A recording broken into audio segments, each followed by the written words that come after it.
As just implied, Ockham understands divine power to include power to interfere with created natural causes in multiple ways.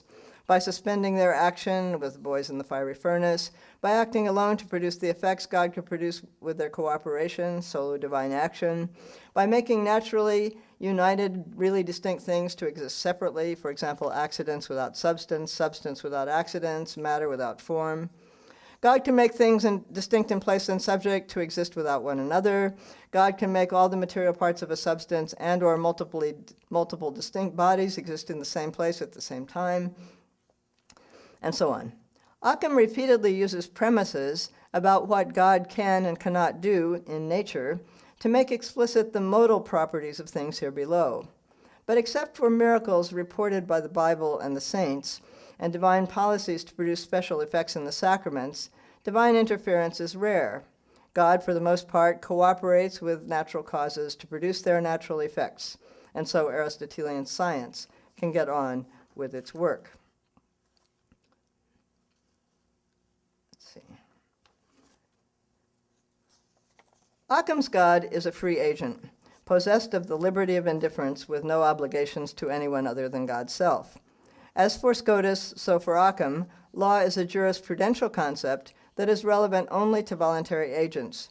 The notion of law comes up only once in Ockham's 4 books on the physics, when he declares that the philosopher's tag, nothing comes from nothing, is absolutely false and unsurprisingly leads to conclusions that are absolutely false, quote, speaking according to our laws, unquote. That is, laws about what Christians must believe in order to be saved, because Christians must believe in creation ex nihilo. In his political works, he gives an extensive treatment of natural law, but I won't go into that, just to acknowledge that he does focus on that there. By contrast with Scotus, Ockham does not give much explicit attention to the way the world will be reordered in the immortal life, and so does not reflect on actual patterns of divine concurrence with natural causes for different states. Instead, Ockham notoriously explores the modalities of divine laws that order rational creatures to eternal destinies.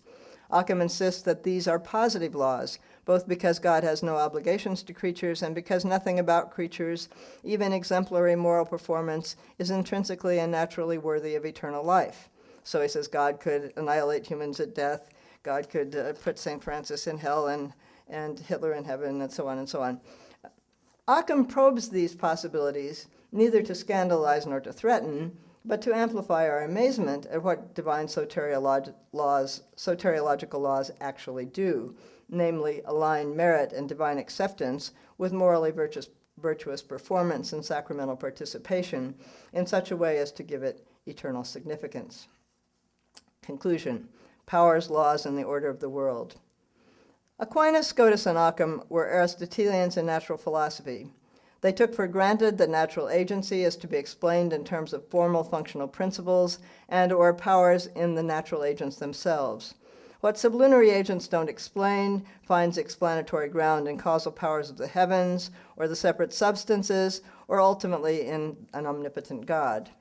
Even voluntary agency presupposes formal functional principles of intellect and will. When Scotus emphasizes the divide between natural and voluntary agency, he roots it in the contrast between 2 kinds of power. Nevertheless, all 3 authors think that God is the principal determiner of the order of the world and is active in ordering it to an end. For Aquinas, Scotus, and Ockham, there is divine agency that is both omnipotent and voluntary. Because omnipotence does not include power to do the metaphysically impossible, God does not have power over the contents of creatable natures, that is, over the functional principles, causal powers, and natural inclinations that constitute them. But God does decide which natures exist, as well as whether and to what extent they get to exercise their powers. Aquinas, Scotus, and Ockham all agree that divine power could systematically suspend the activity of any and all created agency, so that God acted alone to produce everything that happens. They also concur that this is not what God does do in the present state. In this present state, God acts together with natural powers so that they get to do their thing, always or for the most part. Some always, say the fixed stars. Some for the most part, say fire heating.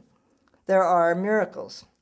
Moreover, Scotus emphasizes that divine policies of concurrence are different for different states of human nature.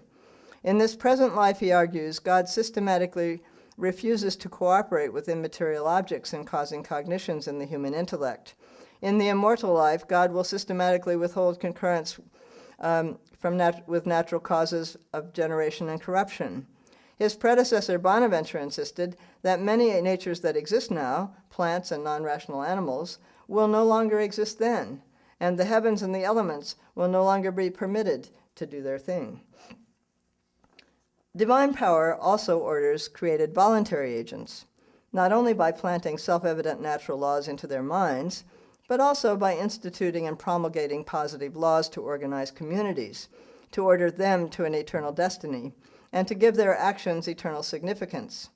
For Aquinas, Scotus, and Ockham, this is what interests God most in creation, and God has already issued different sets of positive laws for different states of human history.